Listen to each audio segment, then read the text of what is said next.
Good morning. It's 11 o'clock on Saturday, the time for our weekly podcast, Deep Drive, powered by Kotak Mahindra Prime. Now, on this week's episode, we are going to be talking about the underdogs in the car market, cars that should have done better, and why they aren't doing so well. I'm Hormazd Sorabjee.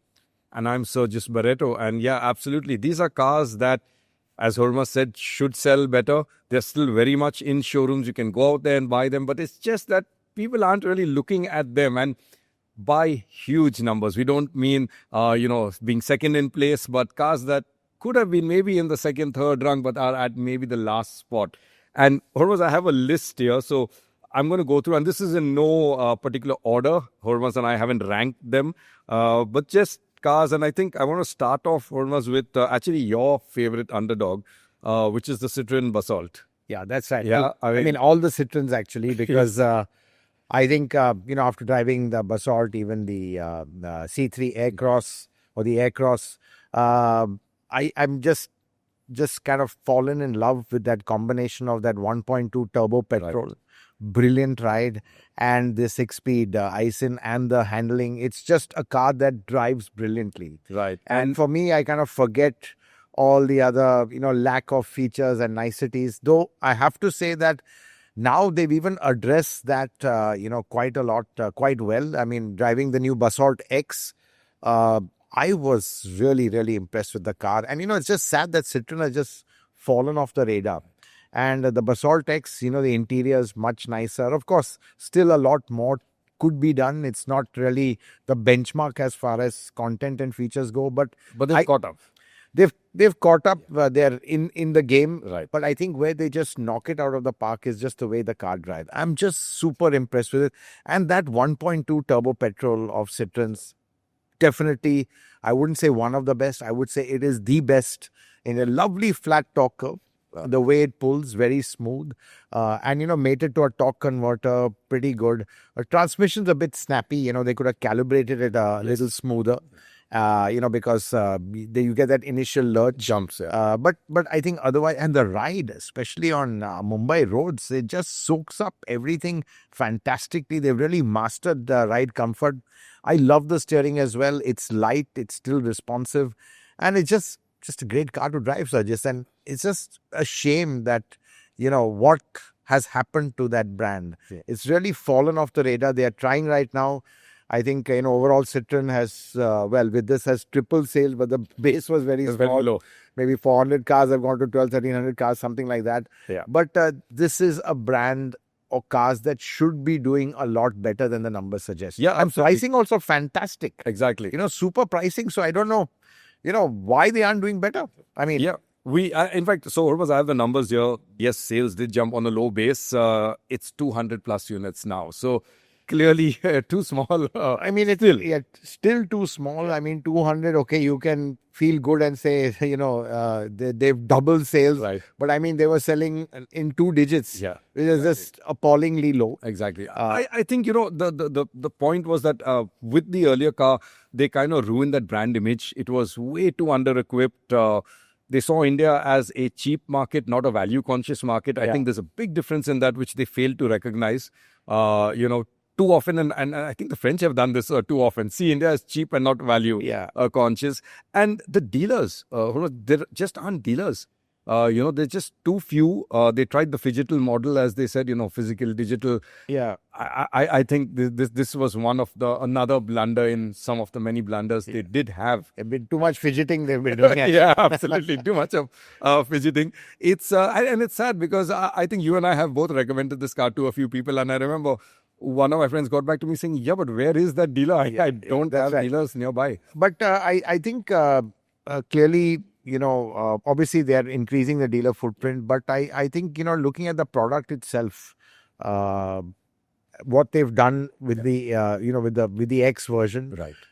I think still this number is just too little. I think more than that, I think they have starved the brand. They've not invested in the brand. And it's unfortunate because it's not even in people's consideration set. I don't even think a lot of people know of Citroen's existence as a brand. I mean, the way it came, just no bang. It's just stayed below the radar.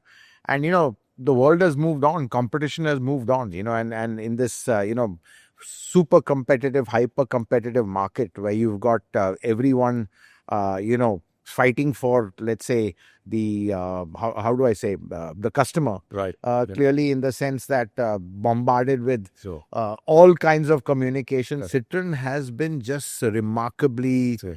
quiet. Right. And I think the reason it is the brand has been starved. They've just not invested in the brand. And the Basalt X came that day to office. I even did a post. I was just blown away at how superbly it drives. I mean, you take something like a Curve. Right. Now Curve has more features. But in terms of mechanicals, it just blows the Curve away in everything. The 1.2 to 1.2, the Citroen is better. The ride is better. The steering is better. Even the ergonomics are better. It's a nicely sorted car, but unfortunately, it's not had the features from the get-go. And I think, that's really a shame because I think this car deserves to do better. Absolutely, Hormazd. And another one, which is actually my favorite underdog here, is the Aircross. For all of the reasons that we've discussed, right? It's a great car. Plus the fact that in that segment, it has a third row, which is pretty unique. Removable, foldable rear seats. And all of what we've discussed, the interiors are now revamped. Looks really nice, tastefully done. In fact, I really like also the fact that it's not too loud. It's really nice and classy. The ambient lighting, diffused. It's... And their styling actually, it's very unique. It's very distinctive. It even kind of stands apart from the crowd. Typical French styling. So really a shame that, both, frankly, it's a Citroen problem. While we are talking about two underdogs from the same brand, not surprising. Clearly, I think you're right. I think even this Aircross, quite unique the way the seats come out. So really you have that flexibility and for kids, the third row seats are good enough. Correct. So I think, I wish Citroen would really now, put some weight behind these products and, get them out there and people to notice them, people to drive them, because I think once they do, I think word of mouth will quickly spread that they're actually pretty good to drive. Absolutely. And this one also, just for the numbers out there, this too was in double digits before. Yeah. After this update, it's triple digits. So it's not really, again, reflective of what the potential should be, I guess. Right. So, Hormazd, let's move on to another underdog. And this time it's actually from a very well-established brand. You couldn't call this brand an underdog, and that's Hyundai, the Hyundai Creta EV. You can't even call the Creta an underdog. Exactly. It's probably top dog. Exactly. It's top dog. It's literally top dog. Sells on average, 12, 13, 14,000, units, 15,000 units on 18,000 also. 18,000 at its peak. But the EV, the electric version, is only, it's selling less than 1,000. Yeah. And, we've driven the car. Lovely. I think we love the car. It's one of my favorite EVs. Just for the way it drives, no nonsense, sensible, does everything right. Exactly. Again, bewildering why it doesn't sell better. I think maybe pricing at the top end was a bit much, but even then, the numbers, don't reflect even at the price it is at.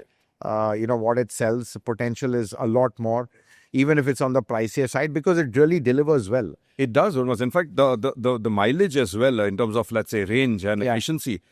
Incredible efficiency. We're getting 400 plus in terms of real world range. It's not a very big battery. Not a very big battery. In fact, if you look at the efficiency, we generally see 9 or 10 kilometers per kilowatt hour, which is phenomenally high, without even trying hard. You're not even trying, you're just driving normally. Yeah, but I think it's not got that absolute wow factor, which clearly I think is quite clear that, EV buyers want. The Indian EV buyer. And I think it's quite interesting. On one side, you've got the Creta EV at one extreme, and in a similar price range, you've got something like the XEV 9e. Right.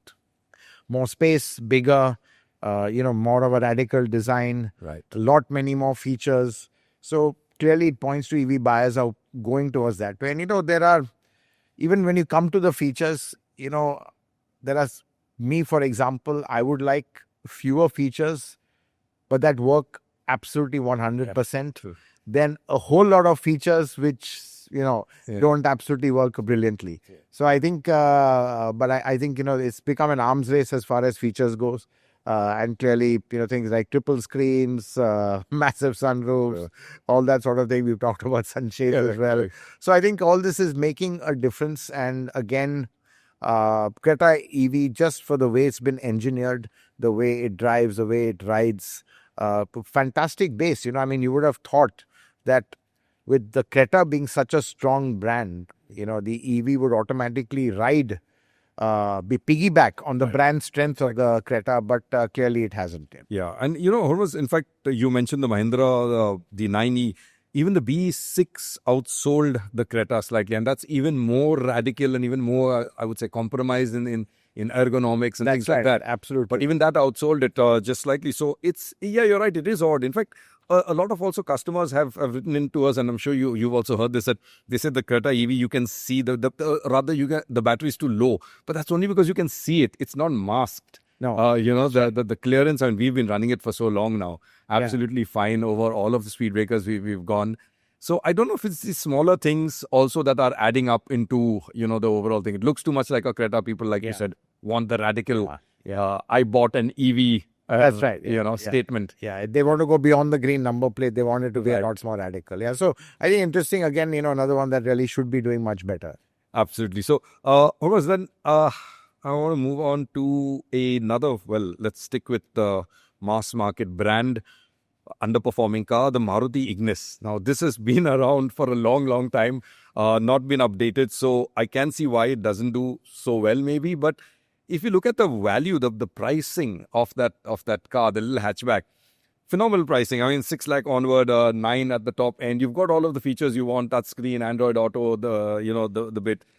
And as a concept also, it works well. It's, I think, got that toughish look, high stance. Exactly. Which actually should be something which people want. But maybe it's just the design. The design, yes. That's one thing that can be a deal breaker, but otherwise the product is pretty good. Exactly. People say it's too funky, and I think that's what even the dealers, salespeople keep saying, that, they don't like the look of it. They call it fat Wagoner, like a motor Wagoner kind of thing, and they don't see it that way. But you said correctly, the ground clearance, it's actually really good, and the suspension does take a pounding. Yeah. I mean, it is actually engineered to be an all-wheel drive version, as we know in the UK. That's right. There is an all-wheel drive version of a little light off-roader. So it does take a pounding. It's got good. I think it should. Yeah, it's got off-roading in its DNA in that sense, and that's really, which is very well suited to our roads, but it just doesn't do well. I mean, and at this price, it should be doing a lot better. Exactly. I think, again, by Maruti standards, it's low. It still sells a couple of thousand. 2,000 odd units, but by Maruti standards, that's pretty much nothing. Exactly. Yeah. I know it's Nexa, so the dealer footprint is limited, but still should be selling a lot more. And again, I think the Ignis, a classic example of fundamentally a European vehicle made for Europe, actually, coming here. It's not made for India and gone to Europe, like in many cases. So I think it's really the other way around, and that doesn't really work for somebody. We've seen a trend of that. There's enough history of that cars made for the European market, they don't work. In Maruti's case, the S-Cross, for example. Right. It was too much of a crossover. It didn't work here. It was meant for the European market. So our tastes are very different, especially from an aesthetic point of view. Exactly. And clearly, I think this is what is planning out. This is looking a little too weird for our audience over here. Absolutely. So that's the Ignis. I want to also bring up now Jeep Meridian. It's a 3-row SUV. Another Stellantis product. Yes. It's not performing well at all. Hardly 100 odd units a month, which is a shame. Low 3 digits. But it's got some, of course, it's got a few negatives, as any other product does, like a cramped rear third row. But if you look at it versus what it's got in that segment, let's say a Gloucester, if you look at a big 3-row, or a Fortuner, it's so much more refined. It's a monocoque-based car, rides well, drives. Exactly. For what it is, actually no competition. Yeah. From a monocoque standpoint, it's got, let's say, good off-road capability. No petrol, again, so that might limit sales. But again, it shouldn't be this low, because you see, even a Fortuner, it doesn't have really a petrol option. Exactly. And clearly it's mainly diesel that's selling. Right. So I think it should do better. But again, I think it's really a Stellantis issue, how much they're putting into the brand. And, there have been no no plan for an update. I have to say Meridian had a bad reputation, the compass of reliability issues early on. They fixed that, but sometimes that just sticks and is very difficult to get rid of. But I think, I was went in a Meridian after a long time, about a couple of months back. I was really impressed. And again, even for us, it falls off your radar. Yeah. And then when you go in it, you realize, hey, this car is pretty good. The 9-speed gearbox is a bit lazy, no doubt. Yeah. But really, it's for what it is, to kind of go cross country, it's absolutely brilliant because it can really take a pounding, quite spacious, and should do a lot better. Yeah, in fact, Rahul, he keeps praising the Meridian because it was the support car on the record run that we did, the hottest to coldest record with the Mercedes.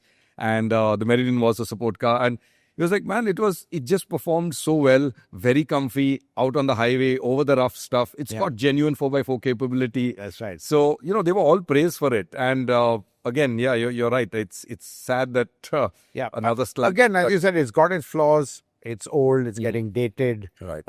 Needs another lift. But again, 200 units or whatever.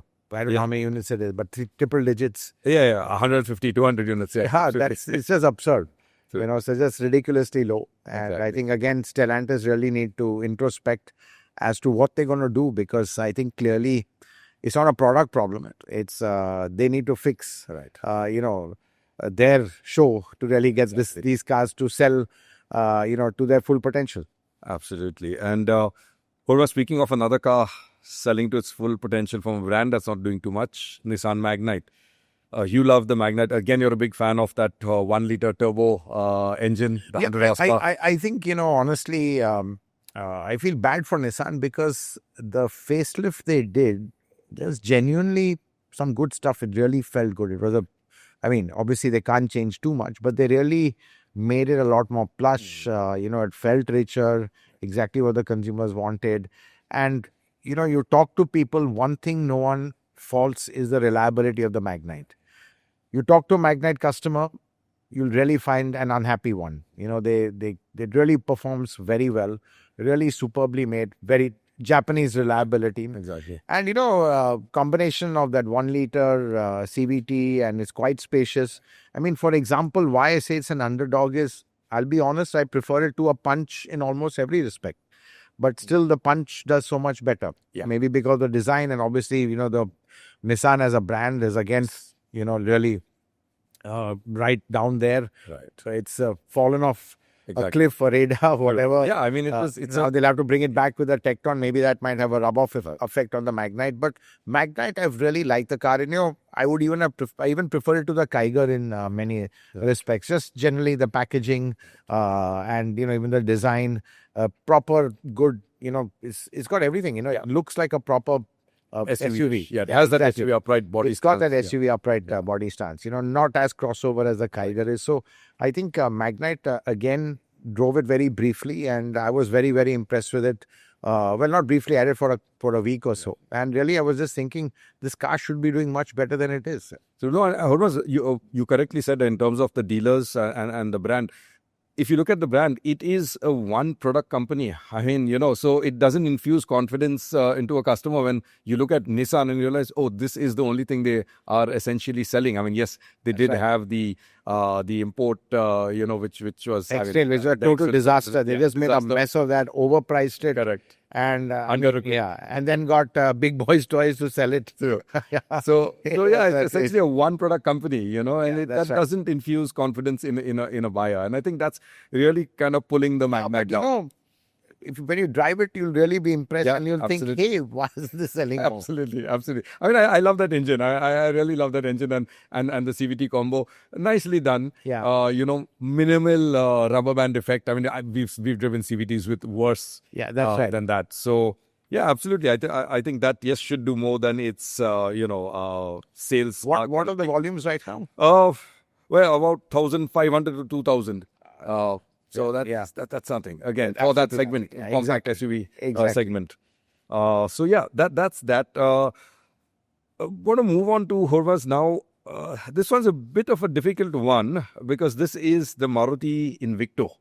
Now, it's not selling well at all. 250 odd units on average. I mean, you look at 250 and you look at high cross. Now, we don't have the split in the numbers, Right. but let's say they club it with the Creta. With the Cresta, yeah. So around 7,000. Yeah. But let's say 4,000 at least is doing what? About 20 times the Exactly. Invicto. Practically the same product. Of course, spec is different, pricing is different. Yes. But even again, 20 times more is something, something wrong there. Absolutely. And I think it's fundamentally brand. I think, Maruti has a challenge as you start moving up the price ladder. The brand doesn't have that kind of premiumness or brand strength to kind of get people to pay top dollar for something with a Maruti badge on it. And that's why they just only want a Toyota, even if there's a long waiting list for one. Right. But I think Invicto isn't spec'd also similar. No, absolutely. Hormazd, in fact, Which could be a reason. Yes, you don't have at the top end, for example, ADAS equipped Invictos or even the Ottoman seats, which is kind of like a nice thing to have in the Toyota. Toyota also have the cheaper variants, lower variants. So there is a good, I think, 6 or 7 lakh rupee price difference at the lower end, which helps the fleet buyer. Yeah. And that's where the high cross is picking up its numbers. It is, but again, 20 times. It shouldn't be 20 times. It should be 20 times. And I think we are glad that we are even giving reasons, to kind of justify why the Invicto is not doing well. But I think it goes beyond that. Absolutely. And clearly, I think it's fundamentally a brand issue. It's very, very interesting to see, that I think. And what it also points to, that Maruti has a serious problem, going upmarket and premium. They've done it with the Nexa. That's what the whole Nexa channel was for, to kind of establish premium products and get premium car buyers to get in there. But they've not really bought into it, because once you get out of the showroom, there's no Nexa badge. It's all Suzuki. Yeah. No, and I think, Hormazd, if you look at it also, you're right, it's a brand thing, because on, let's say, something like a Baleno, when it's badged the Toyota, you're taking a Suzuki or Maruti Suzuki and badging it a Toyota. Great. Here, you're taking a Toyota and badging it a Suzuki. And I think Indian car consumers don't like it going the other way. Yeah, exactly. Absolutely. Yeah, that's very well put. Yeah. Yeah. So, yeah, you're right. It's a brand thing there. That's as far as, the mass segment goes. And I say the mass segment because, as we were discussing before this, there is also in the premium end now, okay, we're not going to get too deep into the premium end because a lot of purchase is kind of driven by the heart. But there is rational logic there. And there's a car, the Audi A4. Yeah. Right. You and I both love that car. I mean, phenomenally well kind of packaged, rides beautifully. The 2-liter engine, really nice. Yeah, absolutely. I think, yeah, look, there's... And I'm so sorry, just to bring in the price, which is why we're calling it the underdog, right? Its competitors have moved on into the 60 and 70 lakh range. Yeah, you can get the 40 lakhs. 40 to 50, yeah. 40 yes, discounts. The discounts and all. No, you're absolutely right. I think the A4 to me actually is one of the nicest cars to drive. Yeah, okay, the interior is a little outdated with that old screen, doesn't have the same wow factor of the 3 Series or the C-Class. But even then, it drives really well. In fact, it drives better as a daily driver. Ride is fantastic, much better than the C-Class, which is a harsh ride. Better ground clearance than the C-Class, so they've improved it right now. Earlier, C-Class used to hit everywhere, really bad.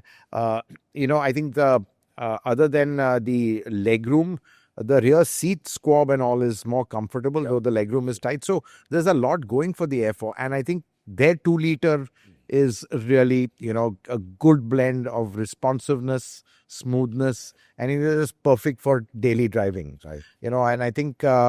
the 3 Series, of course, long wheelbase, but then is in a different price bracket altogether. So I would compare the A4 and the C-Class. And I think in many ways, the A4 actually is a better car than the C-Class, in terms of just the way it drives. Okay. And so it should do better. Of course, Mercedes brand value much stronger in India, and people like that, the kind of equipment it comes, especially the screen, the digital screens right now, which really make a big difference. I mean, Audi also has it, but it's that virtual cockpit is now clearly outdated. We're waiting for the new the new gen infotainment system to come into this. But yeah, I think, it's a smooth, reliable car. And I think what Audi have really done with the slightly higher profile tires, which they've kind of kept for the Indian market, the ride is really, fantastic. Absolutely. And in fact, Hormazd, we should also talk about the interior quality because it's very well built. It may not have the wow factor. You're right. Absolutely. That's a real good. It's a very well built, feels solid, well crafted. The buttons, they click so nicely, Exactly. satisfying, and their buttons, Yeah, it's just nice to have, and dials and things like that. So, yeah, absolutely. well built interior. Yeah, so some things like at this price should do better. So tempting. Yes, absolutely. So, Hormazd, moving now to the other end, Audi again, the RS Q8, 2.69 crore, 640 horsepower V8. Crazy. Again, I think you and I both love this car. I remember driving it in Tenerife and through those twisty mountain roads here as well. Handles like a dream. Just defies its size and weight.